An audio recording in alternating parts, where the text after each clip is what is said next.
have to watch a clock. I don't even have to watch a clock.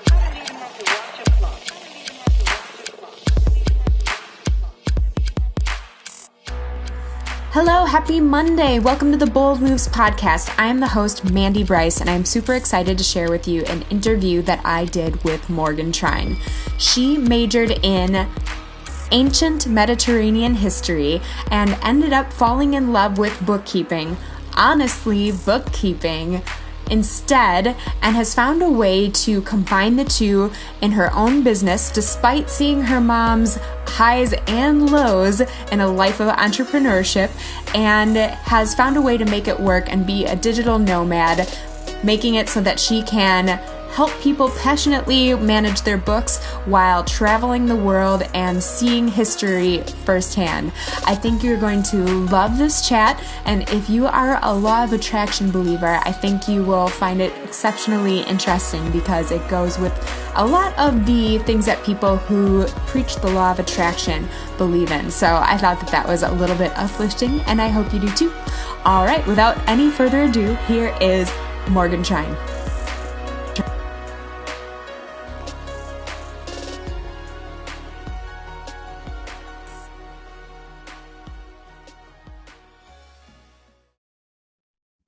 Hello, everyone. Welcome to the Bold Moves podcast. I am here today with Morgaine Trine, who I'm very excited to meet. She is up in Portland and has a story to share. Welcome to the show.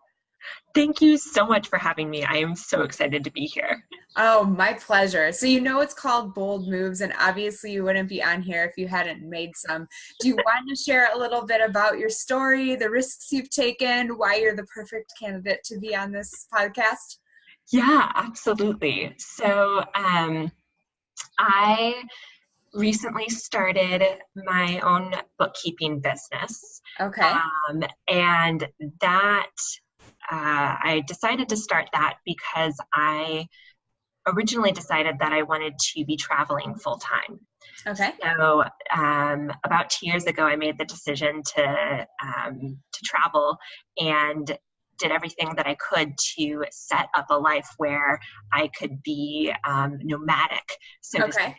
And so I got everything organized, and in October of 2017, all of my things were in storage. I had quit my regular 9-to-5 job, and I got on a one-way ticket to Europe and have been traveling around for the past 6 months, figuring out what it means to be living this nomad lifestyle while also really diving into owning my own business. So very that's cool. the nutshell.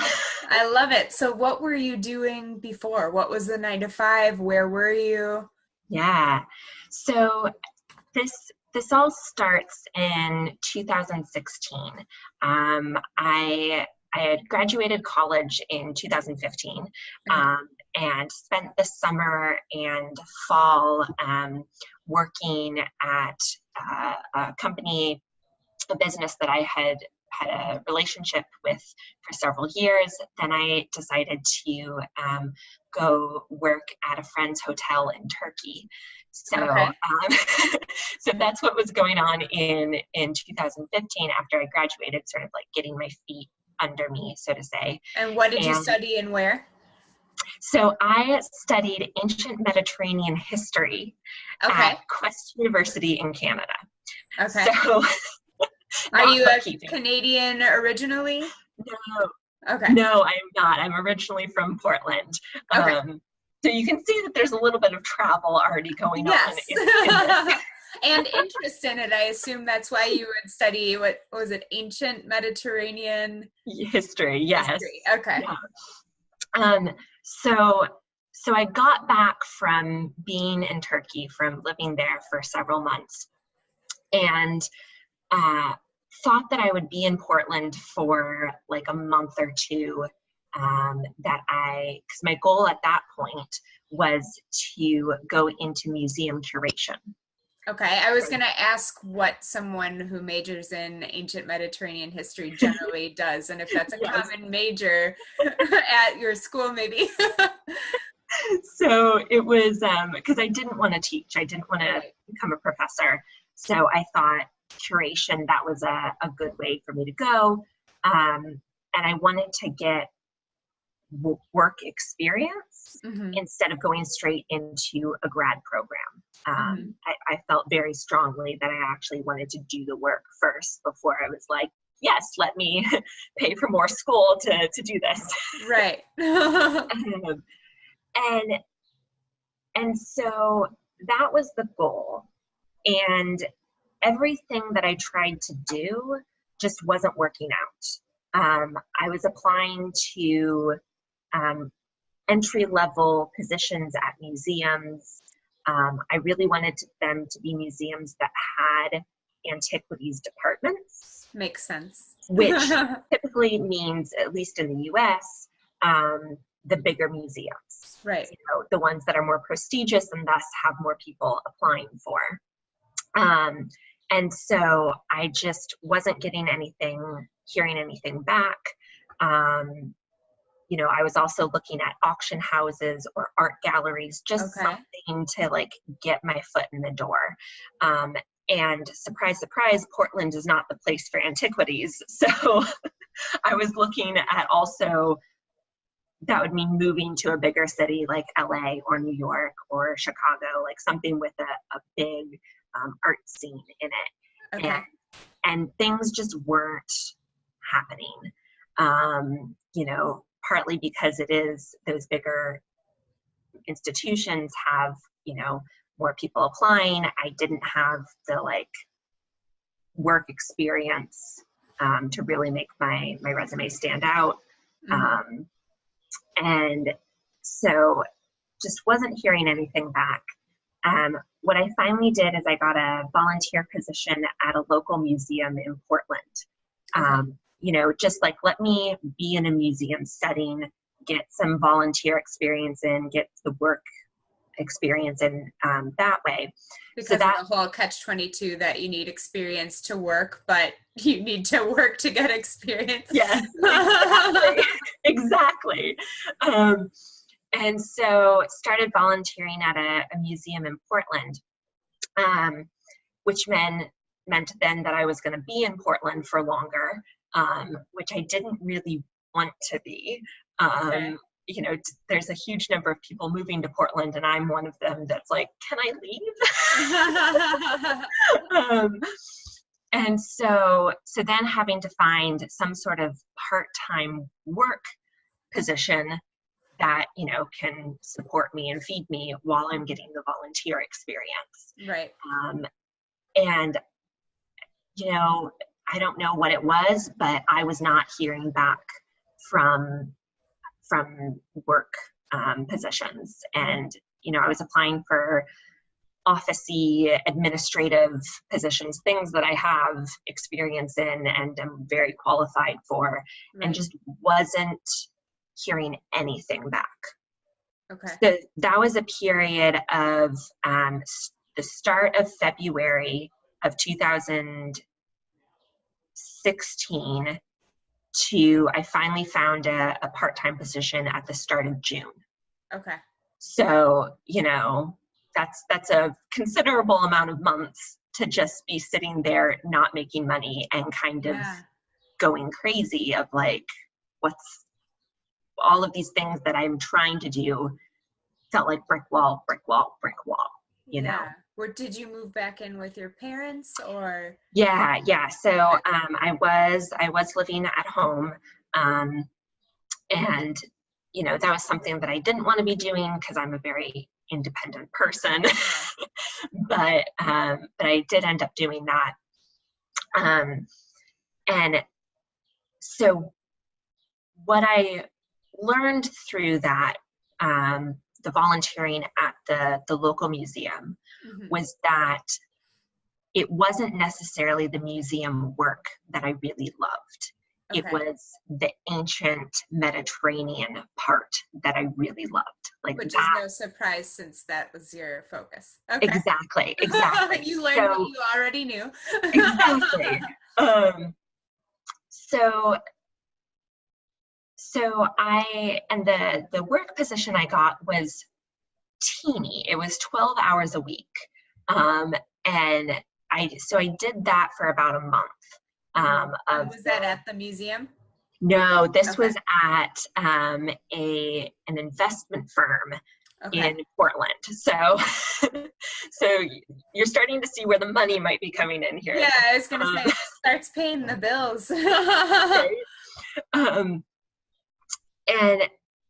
And what happened is I did that for a month of both having the very small part-time position and having the volunteer going on at the same time.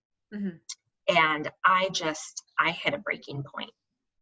I ended up just sobbing my eyes out on my mother's couch, going, what is my life? What am I doing with my life? This is not what I want. I am unhappy. I am not pleasant to be around because I am unhappy. How it often goes, yeah. Right? I'm not making enough money to actually like fully support myself and be an independent person. And I don't know what to do.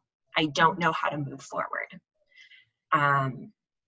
And part of that is my greatest fear in that moment was to get a full-time job position in an office to just be like, let me get my feet under me sort of thing. And then have 30 years pass me by and still be in the same position or same role and I let go of the parts of me that I'm really interested in and that I'm passionate about. Which I think happens quite a bit, sadly. Exactly. And I didn't want that, you know? Mm-hmm. I didn't want to be passive or complacent. Right. But it meant that I was holding on so tightly to this goal that I had of the ultimately being a curator. And there was no bend or give, right? Mm-hmm. And so I ended up breaking. And so what came out of that like sob fest is my mom turned to me and she was like, so what is it that you do want? And I said, I just want to be living in Paris. All right. Who hasn't sobbed that? Right. I mean, let's be honest with ourselves. Right. Exactly. And so that was what opened up this conversation between me and my mother of, okay, this isn't working. What can you do to actually get to what you do want? Right. So what I decided is that I would stop volunteering at the museum and that I would get a full-time job and that it would be to save up so that I could start traveling. Okay. And when I told my two best friends this, one of them had the best advice. She said, Morgaine, pick a date and an amount, and whichever one you reach first, that's when you go. Brilliant. Right? So I set October of 2017 as my date goal, mm-hmm. And $10,000 as my money goal. Okay. And because life went as life will, I got to the date first. Right. I noticed the familiar October 2017. Yep. That's okay, though. You still left. Yeah, exactly. And so I decided, this is the date that I'm going to go. Like, if nothing else fails, this is when I have to make this all happen. Right. So that gave me about 16 months to figure everything out and to figure out, how I was going to fund myself, where I was going to go. For a little bit, I thought that I would try to get residency in another country. Okay. That didn't happen. I decided not to try to Okay. figure out the visa part of that. Yeah. And so I gave myself time to really explore all of my options and to not try to make a plan in, 30 days and be like, all right, this is what I'm going to do. And now go do it. Be less rigid. Yeah. Exactly. It was amazing because as soon as I made this decision, things fell into place. I went to the part-time job that I had been working at, and I told them that I had this new goal, and sort of like the timeline there. And I said, I want to move my hours around so that I can take on another job so that it equals a full-time pay. And they ended up hiring me full-time. Wow. Right? Like that made it much easier than trying to juggle two separate schedules. Yeah. Exactly. And they knew ahead of time when at the latest I would be leaving. Right. So I never had to hide the fact that I was, that I wasn't going to be here for the long term, or try to get hired someplace where it's like, well, I know that I'm leaving in a year, but you don't. Right. Yeah, that's tough. Right. And just, that was the most, the biggest aspect that sort of fell into place. But just within myself, everything eased and just, I felt so much more energized and at peace and enthusiastic, and it felt right. I love it. Deep core, oh yeah, this is it. Because the part with the travel is that I want to physically be close to the history. And not just study it from afar or work with it from afar, but to like physically be in a ancient site is so incredible to me. And so that's why the travel part of it was really calling me. Okay. So the winter, then I just sort of let myself relax and sort of play around with ideas. And then the following spring is where planning really sort of set in, and let me actually make some concrete plans here. Okay. I decided not to try to find a position at a remote company, because everything that I was reading and researching, those positions are, again, very stiff competition to get. Sure. So many people want the flexibility that remote work offers. Right. And for whatever reason, when I try to put my credentials on paper, it just doesn't translate. So I knew that that just wasn't the right path for me. And a friend sent me an email about the bucket list bombshells. I'm not sure if you're familiar. I'm not, but it sounds very intriguing. Yeah, it's a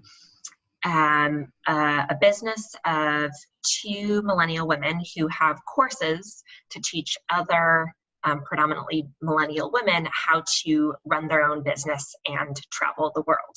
Okay. So I was like, yep, that's me.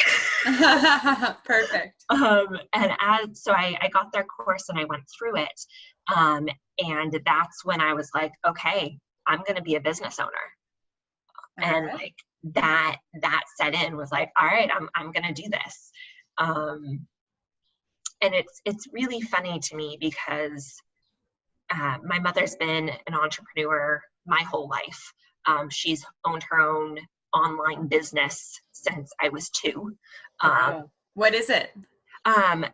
She's had a couple of different online businesses. Like her first online business was in 1994, and it was selling ad space for garden companies. Okay.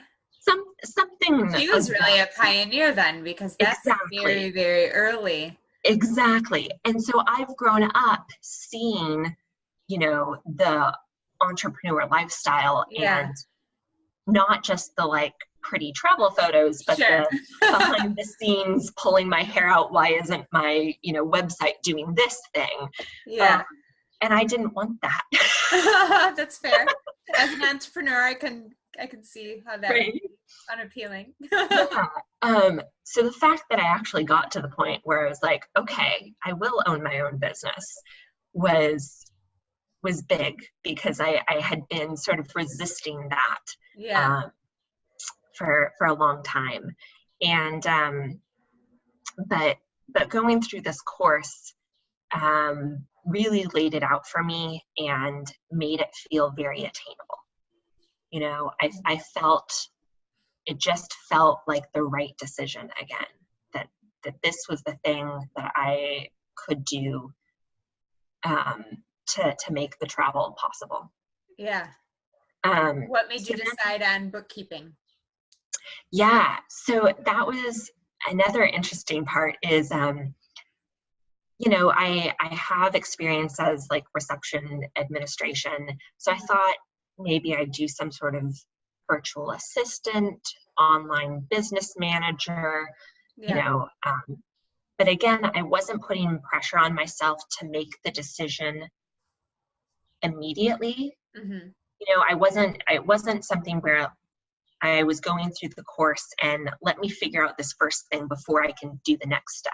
Let me, listen to all of the lessons and let it all sort of percolate to figure it out. Okay. And so what I realized is that when I actually daydreamed about me as a business owner, mm-hmm. what I was actually doing in my daydream was all of the finance side. It was researching the invoicing software and looking at the income reports and figuring out expense reports and all of the numbers things. I was so jazzed about. I was like, yes. So funny, because for myself as a creative, that's the part where I'm like, I hate that. And that's why your business exists, because there's so many people like me who are like, we'll push it off to this girl who's at a historic site and doing this to make that up.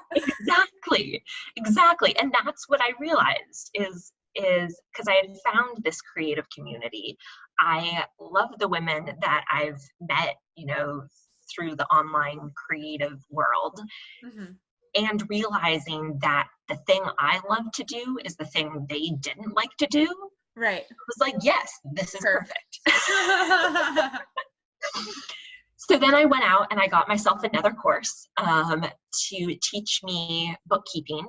Mm-hmm. And it's Ben Robinson's Bookkeeping Business Launch. And it taught me everything from, bookkeeping knowledge to this is how you run an online bookkeeping business. Perfect.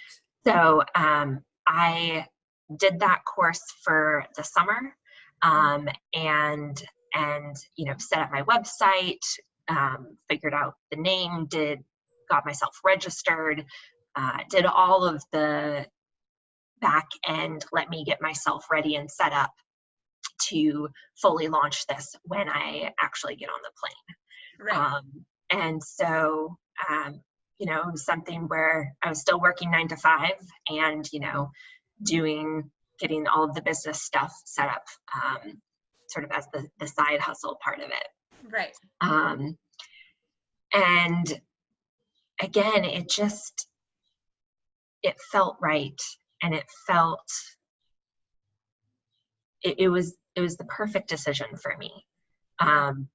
Whereas, when I had been thinking about maybe doing something with the VA or something like that, it never sunk in. Yeah. Whereas I remember the moment that I decided, yes, I will be a bookkeeper, everything just clicked within me. And I was like, yes, of course. And it, because I had been working at the investment firm, that allowed me to really realize how much I love helping people with the finance side. Yeah. And it was something that one of my bosses said that really stuck with me, is that when you're helping someone with their money, you are in a very intimate position, and you're a part of their life in a way that a friend, a therapist, a lawyer, like any other service provider isn't, because money is so intrinsically linked with a lot of these different facets of life, right? Yeah. And I love that intimacy. That's what I really love about working with bookkeeping clients, is that that they trust me to be a part of their life in that way is amazing and incredible to me. And so because I ended up at the investment firm, that's what really made me realize my love of the money side of life. And sort of paved the way for me to actually think, oh yes, I can be a bookkeeper. Okay, so for people who either are in a 9-to-5 that's completely unrelated to money, aside from hopefully bringing some home, or people who are creatives and would rather pretend like that whole part doesn't exist, what exactly does a bookkeeper do? Yeah, this is actually a really cool question, because the whole industry is shifting right now. Okay. And that's because of machine learning and artificial intelligence. Okay. So, I think the mental image that most people will bring up when you think of bookkeeper is some sort of kind of geeky guy with like the punch calculator and like writing things into ledgers. Okay. And that's not the case anymore, because previously, actually doing all of those manual calculations of this is how much money went out, this is how much money came in, this is what categories they go into, you had to do that manually, and that in itself was a full-time job. Right. Now that accounting and bookkeeping is switching to softwares and cloud-based accounting, the software is doing a lot of the calculations, is doing the sort of the manual side of things.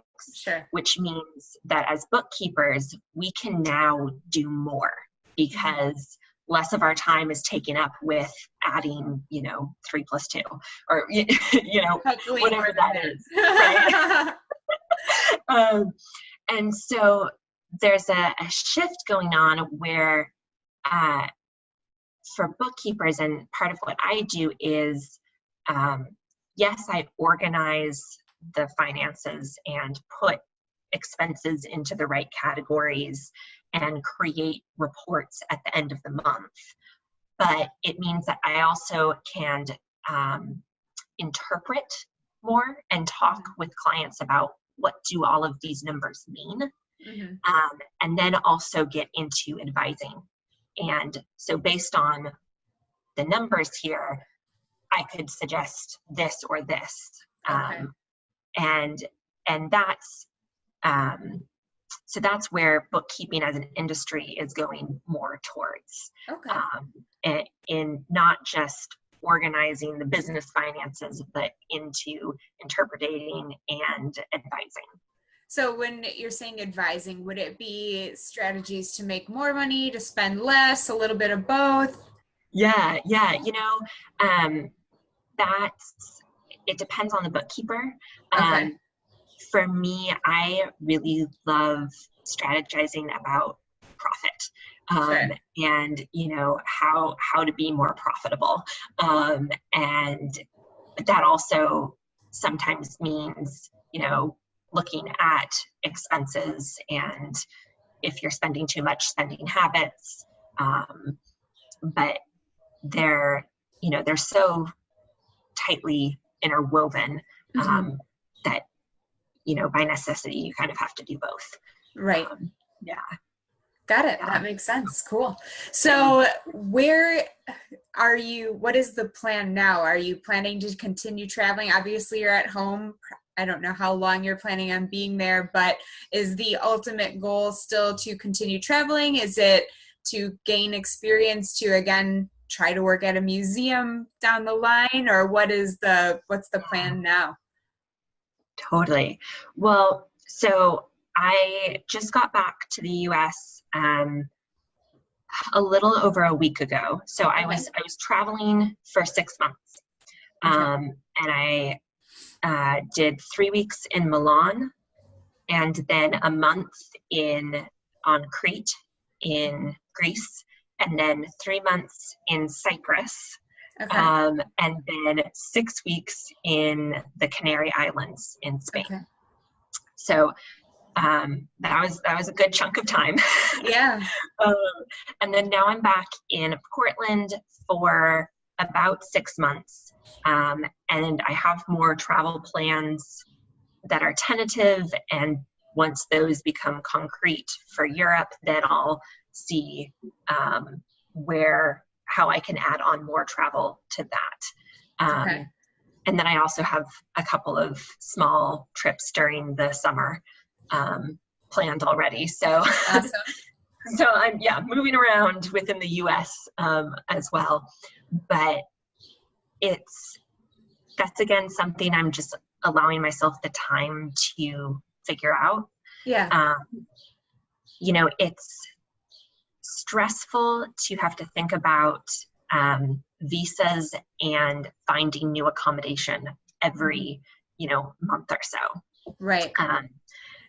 And so I'm excited to not have to think about where am I going to live in a month, and Yeah. when are they going to kick me out of the country? Sure. Right. So I don't know what the long-term vision looks like in terms with travel. Mm-hmm. I do love it, and Yeah. it's something where I could see maybe doing something where I'm 2 months in the US, a month abroad, 2 months in the US, a month abroad. That's something that I'm playing around with. But again, allowing myself the space to see how it just naturally evolves. Sure. And then in terms of history and bookkeeping, how that all goes, the longer that I've run my business, the more I love bookkeeping and what I'm doing. And I am so happy that I am running, honestly, bookkeeping. And so it's something where I don't see myself not turning around in a year and doing museum stuff. Yeah. You don't see yourself not doing it, did you say? I don't see myself not working on the bookkeeping anytime soon. So I'm going to keep with the bookkeeping for a while. There we go. Okay, got it. But, it'd be very cool to get to a position where I could grow the business to a point where I'm just in a CFO or CEO role, Sure. or an owner role. But, that would maybe be 10 years from now. I don't think that in terms of the ancient history that it's gone from my life completely. Yeah. Clearly You I'm wouldn't keeping say it. it's ancient history. That was a terrible joke, but I appreciate I that. appreciated it. Yeah. Thanks for that. Yeah. But again, because I know that the museum aspect of it isn't the route for me, Mm-hmm. I'm willing to just see how it does manifest. Interesting. Instead of trying to make it work and force it in, to just let it naturally evolve. And for right now, just the fact of traveling to places that have really cool archaeological sites, Yeah. that's good for me right now. That's good enough. Yeah. And fills my like ancient history bucket, so to speak. There you go. And when that is no longer true, then I'll see, what that looks like. Right. You use the word manifest, and the whole time that we've been chatting, I've been kind of thinking, I wonder if she believes in the law of attraction, because I don't know what your thoughts are, and you can answer in a second, but I feel like so many of the things that you've said have gone in line with kind of the idea that they teach, which is basically think about what you want and don't worry about how. And like the universe, once you make your goal, the universe will make things fall into place. And so it sounds like if you believe in that, or I guess even if you don't, that's kind of what's happened to you. What are your thoughts on that? No, totally. So I think I do agree that a lot of this aligns with laws of attraction. Yeah. But also I had to do work. Well, yes. Right? Yes. Like, I fully believe in the work side of law of attraction. Right. Yeah. It's for me, it's not something where I just like sit back. Well, and those courses didn't take themselves. Right. Exactly. But I, what you said about not getting stuck in the how, like, absolutely. I just let it sort of actually come into being however it was, but I did the work to lay that foundation, so to speak. That makes sense. Yeah. So if you had been able to tell yourself before you went and studied what you did, hey, maybe you should study accounting or bookkeeping or finance, how would that have sounded to you entering your major? Did that part feel exciting to you? Like, was that an interest at all prior to kind of coming into this? Or like, would you have been like, oh my gosh, no, and imagining the dorky guy with the ledger and the calculators? Totally. No, if I went to, beginning of university Morgan saying, hey, you're going to go into finance work, I would have thought I had lost my mind. Fair, yeah. I would have, who are you? What are you doing? That wasn't even on my radar at all. And going back, I would still 100% choose ancient history as my focus. Like 100%.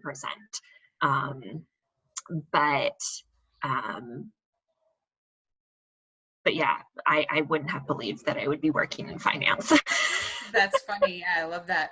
So then I'm curious, and if you have no idea what the answer is to this, it's fine. And I know for some people it evolves too, but I'm curious if you know what your purpose is, and if so, what it is. Because it seems like you have two completely different areas of focus, and I'm sure those aren't the only two things that you love to do or do in life. So yeah.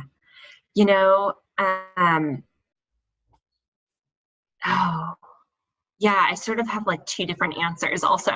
That's fine. that work together. But I am in search of wonder. Ooh, I like that. And that's what I love about about ancient history is the sense of wonder that was just a part of their world. And for me, that's what I experience when I go into an archaeological site. It is a very deep set sense of just wonder, and awe, and so that's what draws me to ancient history. And but what draws me to bookkeeping is like I said before, that intimacy and being that support, and building those deep, meaningful relationships with clients, with people. And so I would say that wonder and that sense of deep connection are sort of part of the same sphere, so to speak, but that they're what's being drawn out for both the bookkeeping and the ancient history are just sort of different aspects of that sphere. If that visual makes sense. That works. I like it. So on that note, I'm curious what the scariest thing you've ever done has been, because it seems like you've made different leaps. So I think it's something you haven't even mentioned.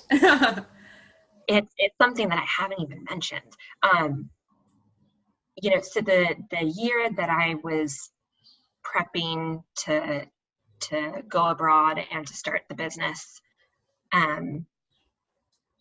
was the hardest year of my life. 2017 was both the best and worst year for me. And I had almost every single major relationship in my life went through some sort of trial. So the scariest thing I've ever done is had to have some very hard conversations with those people. And I don't want to go into it too much, but really stand up for myself, and also or stand up for myself in some relationships, and admit fault in other of those. And so having those conversations, absolutely the scariest experience, and the bravest thing that I've ever done. That's good for you. I don't know, obviously, and you don't have to go into it either, but I have a very close friend who decided to go to grad school abroad, and before she left, she got a lot of pushback from her family with it, and it seemed like, she was having to stand up for herself and have conversations about that were difficult. And so I think anytime you're making a big life decision that might not be a traditional path can make things hard for people. But like I said, it could be about something completely different. But my follow-up question to that can be universally helpful to listeners would be how you pushed past the fear and still either admitted fault in some of those conversations, or like you said, stood up for yourself in other conversations. How did you have the conversations and then stay true to yourself in them? Yeah, totally. With some of them, it was the knowledge that that having the conversation was what would create a better relationship. And that it was that, what was said out of a place of love, and that I just needed to yeah, that it was creating a better relationship between me and the individual. Mm-hmm. With other ones, counseling. Yeah. I realized that it was just a lot, and it was too much for me to process on my own, and too much to process with friends. Mm-hmm. And so I spoke with a counselor, and that was a really good decision. I personally think that everyone can benefit from counseling. I agree. Yeah, um, and so that helped me a lot. It helped me be able to practice what I wanted to say, and also unpack what I was thinking and feeling. Um, um, so yeah, those were the two facets. Those are great tips. I mean, like you said, with realizing the relationship would be better, I think that's so important because in some circumstances, if the other person doesn't know how you're feeling, you're almost like living a lie, sort of, or your relationship isn't what it truly could be. And so you Yeah, just have to say whatever it is because you can't continue as it is. So it can only get better. And then exactly. with the therapy, like, I don't know, it's okay to get a coach in so many other ways, but like just living is hard. And I think it's just getting harder as time is going by. So why not have somebody to kind of coach you through? And I think too, like you said, they helped you unpack the way you were thinking. And for me, I feel like sometimes just having a completely outside person look in and see the things that should be obvious to you. Like, I can't even think of how many times I've been like, oh, of course, duh. Right. Yeah. Yeah. And it's something where, my friends are on my side. Like, they want to support me and validate me. And so they can't always give you they can't give you that outsider perspective. Right. Yeah, So, exactly. yeah. Well, that's some great advice. Do you have any other advice you want to pass along? Lessons you've learned recently, something you wished you learned long ago, anything that you think our listeners or viewers would find valuable? Yeah. Okay. So business-wise, I think the thing I wish that I had done more of sooner was telling people that I was starting the bookkeeping business. Okay. I think that I just should have connected more sooner Okay. and put it out there, because I didn't want to be like, hey, I'm starting this bookkeeping business, and then immediately have someone be like, hey, can you, do my books? Yeah. I didn't want to be unprepared. Right.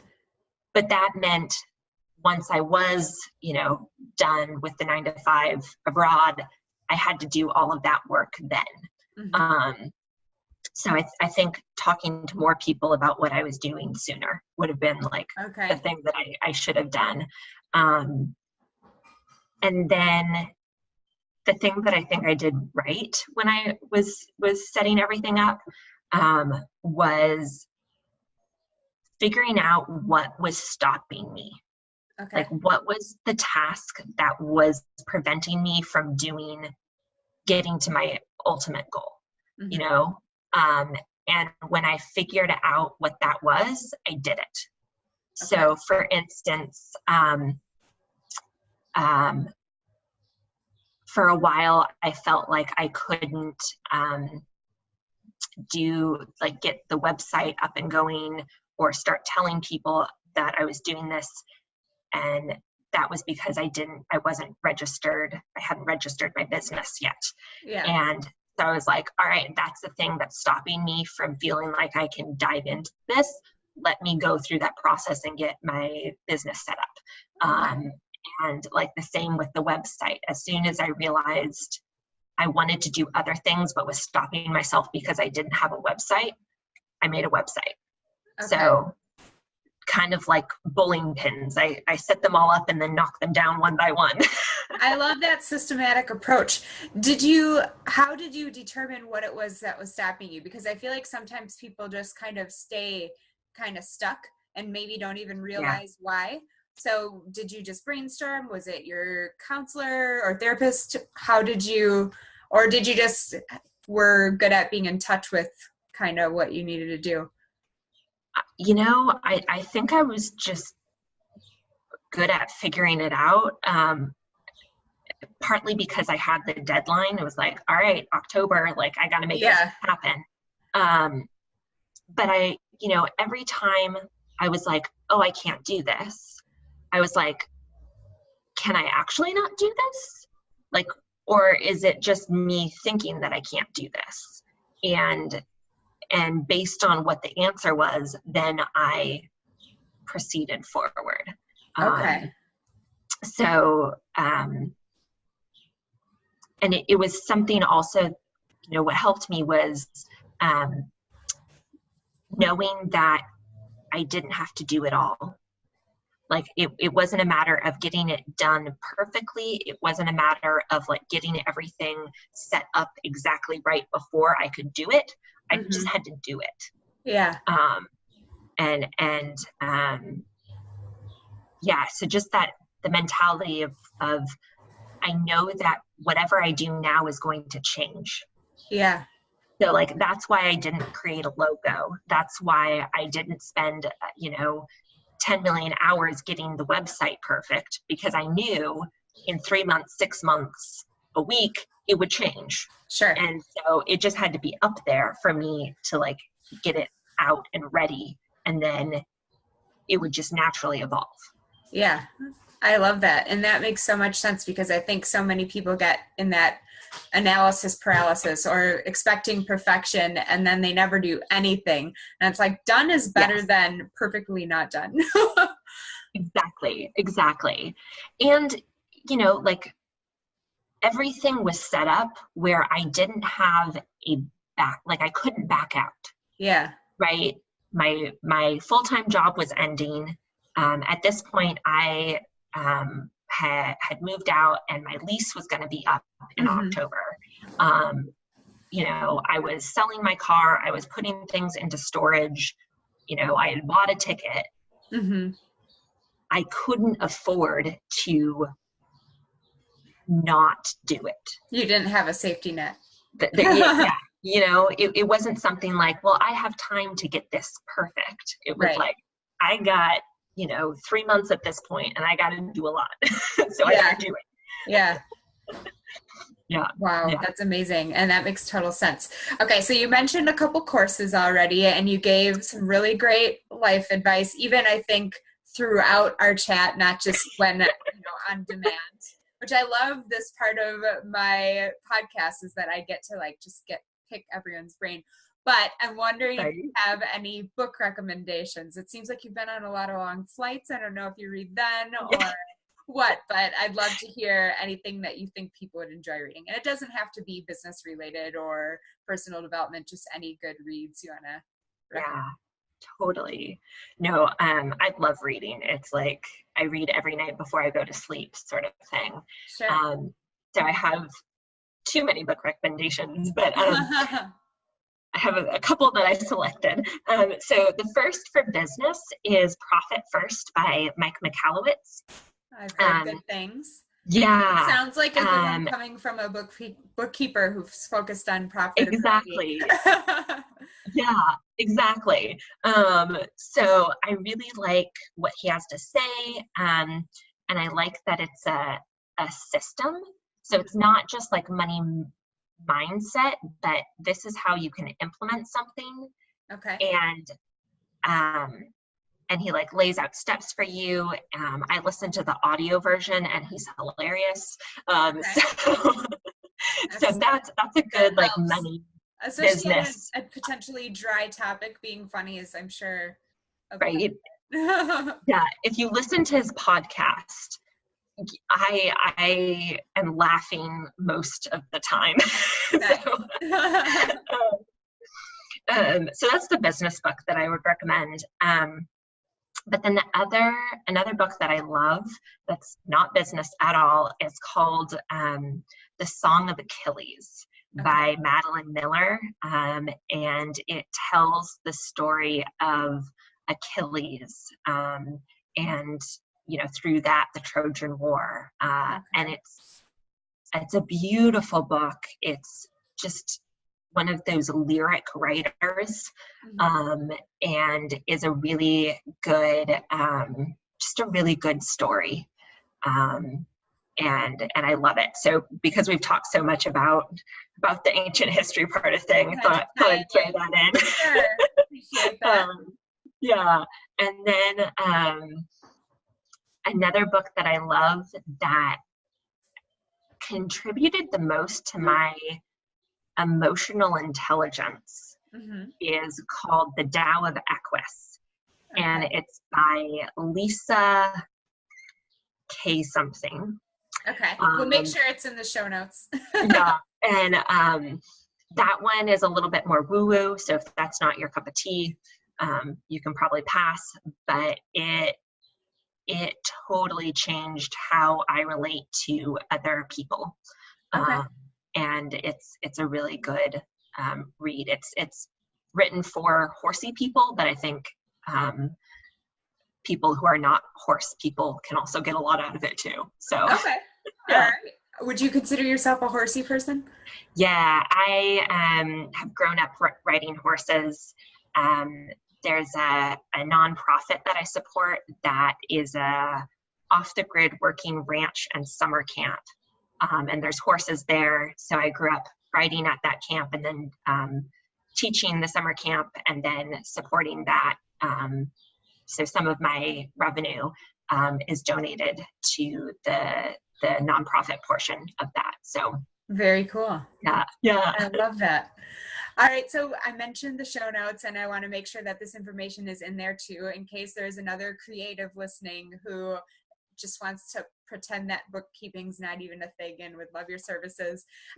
Where can people find you online and your business? I don't know if you also are interested in sharing anything or if you tie it into your business, but since you do travel, that might be interesting to people as well. I don't know if you have a travel blog or Instagram or anything, but where are you online that you're comfortable sharing in case people are interested? Totally. So my website is honestlybookkeeping.com, and that has all of, the typical website information. And then I have an Instagram, Honestly Bookkeeping, and that one is both bookkeeping information and travel pictures. So you get to see all of the cool places that I'm visiting. And then I also have a Facebook page, again, Honestly Bookkeeping. That one I'm not as active on and doesn't have the travel information. So if you want travel pictures, go to Instagram. So yeah. Okay. And the name Honestly Bookkeeping, how did that come to be? Oh my gosh. I was sitting in a Dairy Queen in the Dalles, Oregon. I was just sitting with friends and I really wanted to have this other name and it was already taken. And so I was just brainstorming with friends and that came up somehow and it felt right again. Sure. So I went with it. I like it because having the word honest and bookkeeping together obviously is a benefit because you want someone you can trust, and you spoke to like the intimacy of how working closely with someone's money can impact their lives and many aspects of it. And then I also think it's funny because it's such a departure from the path that you thought you were on that it's like, what are you doing now? Honestly, bookkeeping. It's exactly what I do. Oh my God, I hadn't even thought of that. It's like, like if you go to your class reunion or something, you'd be like, so are you working in a museum? No, honestly, bookkeeping. Oh my gosh, I love that. When you said that, that was the first thing that popped up. Maybe it's because I've been around too many LA people and that's how they talk. No, oh my gosh, I love that. I'm going to have to start doing that also. Feel free. You can maybe make a little cartoon of yourself or something. I don't know. I think it's cute. So I kind of asked this question, but like a condensed version of it a little bit when I spoke to you about how you would view, taking a financial path in college versus what you did. But my favorite question to ask that I save for last is, if 8-year-old Morgaine had a crystal ball and could look at where you are today, all the travels you've done, as well as obviously you said you have kind of the next 6 months plus somewhat mapped out, so the foreseeable future, on a scale of 1 to 11, how excited would little Morgaine be to see where you are now? Ooh. Oh gosh. Okay. So first of all, 8-year-old Morgaine definitely had a crystal ball. So well, okay, so if it worked. Right. I think she'd be a little disappointed that I wasn't a famous actress. Okay. But I think that she would be pretty happy. I would say she'd probably give me an 8. Okay. Because I am so happy. Yeah. And points off for not being an actress, but mostly points for doing something that I'm really happy about and excited to do. And I also always wanted to travel as a kid.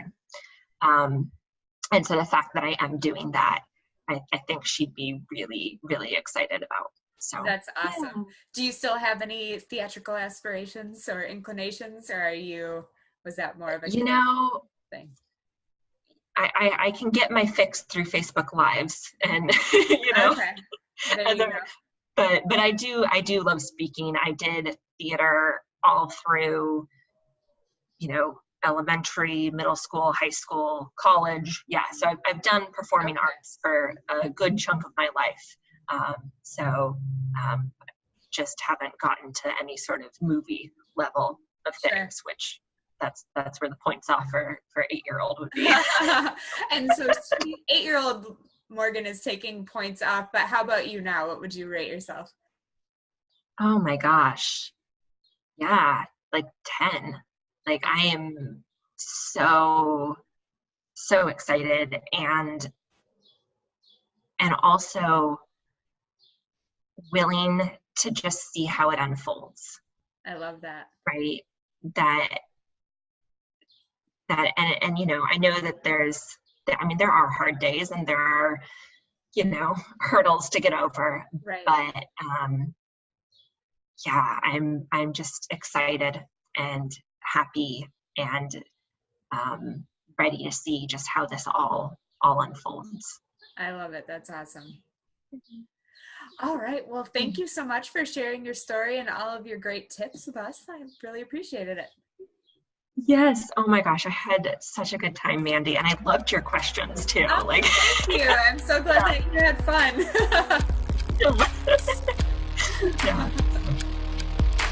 I think that my favorite takeaways from this whole chat with Morgaine were the concept of setting a hard deadline, whether that's a financial deadline or a specific date, and making sure you give it your all until you get to that date, as well as the idea of doing a brainstorm or making sure you're constantly aware of what is stopping you from reaching that goal, and then going and doing whatever that thing is. I think those are a couple of things that I'm going to put into practice on my big goals. So I really appreciate Morgaine sharing that and her journey with us, and her honesty and candor and everything I think was also refreshing. And hello, have you ever heard someone talk so passionately about bookkeeping? Honestly, bookkeeping? I don't know if you're looking to hire one, but the way she spoke about that made me feel like I would definitely trust her to handle my money, because she really seems like she has her clients' best interests at heart. So if you're looking to hire her, or you are wanting to see her adventures, or you want to check out the book recommendations she gave, all of that is available in the show notes at www.mandiem.com/episode 165, since this is the 165th episode.